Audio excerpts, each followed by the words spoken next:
Good morning friends. Sa karon permiro nga Monday sa tuig 2025.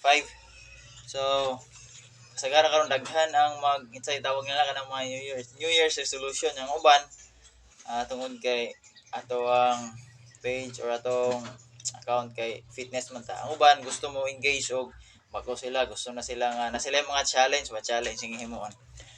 Then, akong i-share sa inyo ha, kaning gitawag og train in a smart way. Ang smart ato nang hatagan siya og kaning acronym. Ang S stands for kinahanglan kung mag-start ka sa fitness karon dapat specific. Dapat naa kay goal unsa man.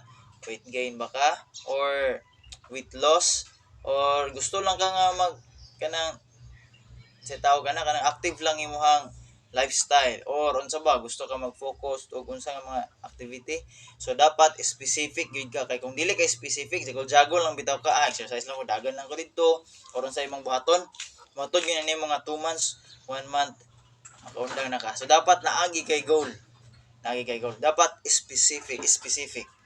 So ako magaingon, be healthy, it's a wise choice for the year 2025.